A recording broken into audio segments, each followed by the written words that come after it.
నమస్కారం అండి. నా పేరు కొమ్ము ప్రేమ్ సాగర్ యాదవ్. నేను రైతు సంక్షేమ సేవా సంఘం రాష్ట్ర అధ్యక్షుడిని మాట్లాడుతున్నా. ఈరోజు ముఖ్యంగా అందరూ ఆరోగ్యంగా ఉండాలంటే వన సంరక్షణ కూడా ముఖ్యమే. ఇప్పుడు ఈరోజు చూస్తే అంటే వనాలన్నీ అంతరించిపోయినాయి. ఎట్లయినాయంటే ఎక్కువ శాతం రియల్ ఎస్టేట్ వాళ్ళు గానీ, ఫార్మా కంపెనీలు గానీ వందల వందల ఎకరాల భూములు అంతా బీడు భూములుగా మారి చెట్లు అంతరించిపోయినాయి. అందుకే ఈరోజు ఆక్సిజన్ లెవెల్స్ తగ్గి చాలామంది బాధపడుతుర్రు. అయితే ఈ పట్టణాలలో అయితే చాలా ఇబ్బంది. ఎందుకంటే బండ్లు వెహికల్స్ ఎక్కువైనాయి. ప్రతి కంప్యూటర్ ఇయన్నీ కూడా ఎక్కువ వాడుకొని సెల్ ఫోన్లు ఇయన్నీ వాడి తర్వాత పొల్యూషన్ బాగా ఇబ్బంది పాలవుతుండ్రు. ఇప్పుడు ఢిల్లీ లాంటి మహానగరంలో ఆక్సిజన్ సరిపోక వాళ్ళెంతో అతలాకుతలమవుతారు. పిల్లలకు కూడా స్కూల్‌కి పంపలేని పరిస్థితి. పెద్ద పెద్ద మేధావులు ఇందిరాగాంధీ మొన్న ఆయన పేరు ఏం పేరు? నితిన్ గడ్కరీ లాంటోళ్ళు నేను ఢిల్లీకి రానని చెప్పిండు. ఎందుకు చెప్పిండంటే ఆడ పోయి అనారోగ్య పాలవుతున్నాం. కాబట్టి మనం ముఖ్యంగా చేసేదేందంటే ఈ వనాలను పెంచాలే. ఒక చెట్టు పెడితే కూడా గుడి కట్టించేంత పుణ్యం. కానీ చెట్లను మనం చేస్తున్నాం. ఇది చాలా అనార్థం. కాబట్టి మేము ఎక్కువ శాతము ఈ అడవులను కూడా పెంపొందించడానికి మాకు ఇంకొక ఆర్గనైజేషన్ ఉంది. అది మొత్తం ఫుల్ టైమ్‌గా ఏం చేస్తుర్రంటే సీడ్ బాల్స్, బాబా సీడ్స్ అని ఒక మా మిత్రుడే చేస్తుండు. అతనేందంటే టోటల్ సీడ్ బాల్స్ తయారు చేసి ఈ జంగల్లల్లా చల్లుతుండు. ఇప్పటికి కొన్ని కోట్లాది చేసిండు. కోట్లాది విత్తనాలు కూడా చేసుకుంటూ పోతుండు. అది కూడా ముఖ్యం. అయితే మనం ఏందంటే ముఖ్యంగా పండ్ల చెట్లు కూడా పెట్టాలని. ప్రతి ఊర్లో పండ్ల చెట్లు పెట్టాలి. ఈ పండ్ల చెట్లు ఏందంటే ప్రకృతి మనకు వివిధ సీజన్‌లో పండ్లొస్తాయి. ఒక సీజన్‌లో సీతాఫలం వస్తది. చలికాలం టైంలో రేగిపండ్లొస్తాయి. జామ పండ్లొస్తాయి. ఎండాకాలంలో మామిడి పళ్ళు. అయితే సీజన్ వారీగా ఫ్రూట్స్ ప్రతి మనిషి తింటే ఆళ్ళు ఎలాంటి జబ్బుల పడరు. కానీ మనోళ్ళు ఇప్పుడు పండ్లను తినకుండా అడ్డమైన బర్గర్‌లు, పిజ్జాలు, మైదా పిండికి అలవాటు పడి అనారోగ్య పాలవుతున్నారు. కాబట్టి మేము ముఖ్యంగా ఏం చెప్పేతున్నామంటే ఏ సీజన్‌లో ఏ ఫ్రూట్స్ వస్తది ఆ ప్రతి ఫ్రూట్స్ భూమిలో ఉన్న కాడ నిమ్మకాయ. ఇప్పుడు నిమ్మకాయలు చాలా మట్టుకు తాగరు. ఎవడన్నా వచ్చిండంటే ఒక థమ్స్ అప్ తాగుతారు. మరి థమ్స్ అప్ గన్ని రోజులు నిలువ ఉంటది. అది ఎంత డేంజర్ అంటే అది. అంటే చెడు ఆస్వాదించి చెడు తినుకుంటూ అనారోగ్య పాలవుతుంది. కాబట్టి మనం ఏందంటే ప్రకృతిలో మనకు ప్రకృతి ఇచ్చిన ప్రతి ఫలాలను మనం అనుభవించాలి. ఇప్పుడు మా అన్నగారు చెప్పిండు. చాలా మట్టుకు కూడా కొంతమంది ఇంతకుముందు ప్రభుత్వాలు కూడా కొన్ని చెట్లు పెట్టిరన్న. ఆ చెట్లల్లా మనకు యూజ్ కాని చెట్లు పెట్టి మనకు అనార్థాలు కొన్ని శ్వాసకు ఆడకుండా కొన్ని ఏదో వాళ్ళు చెట్టు పెట్టినామంటే పెట్టాము. ఆ చెట్టు ఏం పని చేస్తది అన్నది ఆలోచన లేకుండా పెట్టారు. కాబట్టి ఆ చెట్లు పెడితే వందల సంవత్సరాలు ఉండే చెట్లను మంచిగా అయ్యేటట్టు ఉండాలి. పెంచి పోషించాలి. ఇప్పుడు అడ్డమైన చెట్టు పెట్టిర్రి, దాన్ని మళ్ళా కొట్టేసిర్రు. 2 నష్టాలే. పెట్టినప్పుడు ఖర్చాయే, కొట్టించినట్టు ఖర్చాయే. ఆలోపు అది ఉన్నది కూడా మనకు ఏదో హాని చేసిపోబట్టే. కాబట్టి ఆలోచన ఉండాలి. ఏ చెట్టులో ఏమి బెనిఫిట్స్ ఉన్నాయో కానీ దాన్ని గుర్తించి చేయాలి. ఇప్పుడు మేము ముఖ్యంగా చెప్పేదంటే ఈ చెట్లు, పండ్ల చెట్లు ఏడుండాలి అంటే ఇంటి ముందు ఏం చెట్టు ఉండాలి, ఇంటి లోపల ఏముండాలి, వీధిలో ఏముండాలి, వీధి బయట ఏముండాలి, ఇట్లా ఆలోచించి పెట్టాలి. అయితే మేము ముఖ్యంగా ఇప్పుడు మరి మీరు మన 612 గ్రామాలు ఉన్నాయి తెలంగాణలో. మళ్ళా 12,769 గ్రామాలు ఉన్నాయి. మీరు ఎట్లా పెడతారని కూడా అడగచ్చు. కానీ మేమేందంటే టీమ్ వర్క్.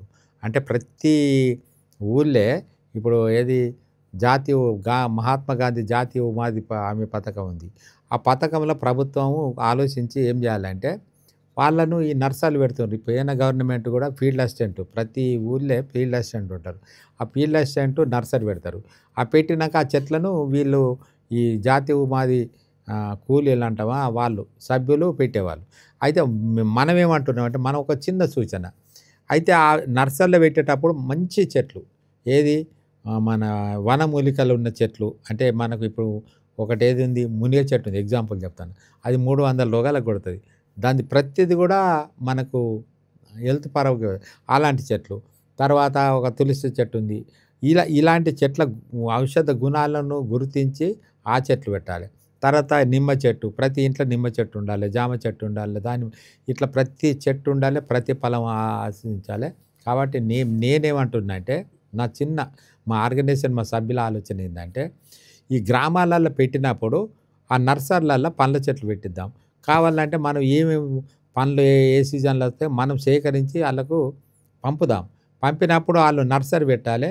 పెట్టిన తర్వాత ఆ ఊరి గ్రామ పంచాయతీ సర్పంచ్ కానీ, ప్రజాప్రతినిధి, సంఘ సేవకులు కానీ వీళ్ళంతా బాధ్యత ఉన్నోళ్ళు ఆ చెట్లను ఈ ఎవరు ప్రతి ఇంటికి పెట్టుకోవాలి. పెట్టుకున్నప్పుడు మేమేమంటున్నాం అంటే ఆ ఇంటి యజమాని, రెండవది ఈ మన జాతీయ ఉపాధి సభ్యుడు వీళ్ళిద్దరు కలిసి ఆ చెట్లను 3 సంవత్సరాలు వాళ్ళ అబ్జర్వేషన్లో ఉండాలి. 3వ సంవత్సరం తర్వాత ప్రకృతి దాని పని చూసుకుంటుంది. అప్పుడు ఫలాలు వస్తాయి. కాబట్టి అదొకటి. తర్వాత చేనులల్లో కూడా వెదురు గురించి చాలామందికి తెలియదు. వెదురు కూడా చాలా ఆక్సిజన్ లెవెల్స్ ఇస్తుంది. అట్లా అంటే ఒక్కొక్క చెట్టు ఏమేమి ఇస్తుంది అన్నది చాలా మట్టుకు తెలుసు. తెలిసిన వాళ్ళు చెప్తలేరు కాబట్టి అది చేయాలి. తర్వాత వెదురు ఆకులు భూమి మీద పడితే భూమి ఎంతో సారవంతం అవుతుంది. ఇప్పుడు భూమికి కావాల్సింది ఏంటంటే ఆవు మలమూత్రాలు, పిట్టెల రెట్ట.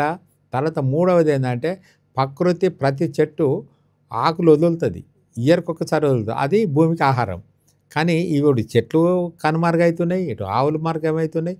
ఈ మన పక్షులు కూడా అంతరించిపోతున్నాయి. ఇవన్నిటి మనం పెంపొందిస్తే కంపల్సరీ ఆ భూమాత బాగుంటుంది, గోమాత బాగుంటుంది, ప్రకృతి బాగుంటుంది, ప్రజలు బాగుంటారు.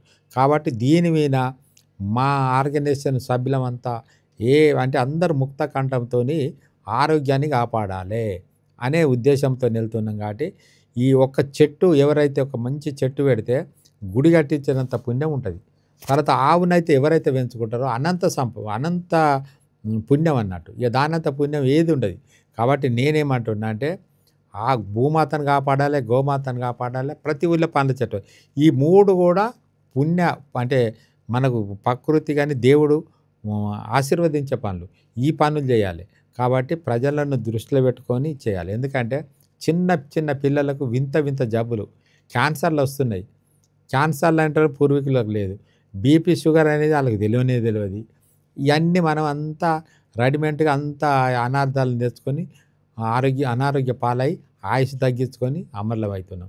చిన్న పిల్లలకు తల్లిదండ్రుల ముందట క్యాన్సర్, హార్ట్ అటాక్ చనిపోతే వాళ్ళు జీవితకాలం ఏడుస్తారు. వాళ్ళు అంటే బతికిన మనుషులు కాదు, చనిపోయిన శవాలు లెక్క. అంటే కళ్ళకు కనబడతారు కానీ అలా గుండె బాధ, అలా మనోబాధ అంతం లేదు. మొన్న ఒక చెల్లె ఫోన్ చేసింది నాకు. ఏమంటదంటే, అన్న నాకు కొడుకు 13 సంవత్సరాలే, ఒక వారమే బతుకుతుండన్న, వారంలో ఏమి చూసారు అంటూ నేను గుండె వలుగుతుంది, ఆడు చనిపోతే నేను చూడలేను అన్న, నేను కూడా చనిపోతా అంటుంది. ఆ తల్లి గుండె కోతని ఎవరు చేస్తారు? ఆ తల్లి కన్నీరుని ఎవరు ఆపుతారు? కాబట్టి ఈ ఆపాలంటే అందరూ ఆరోగ్యం కాపాడుకోవాలి.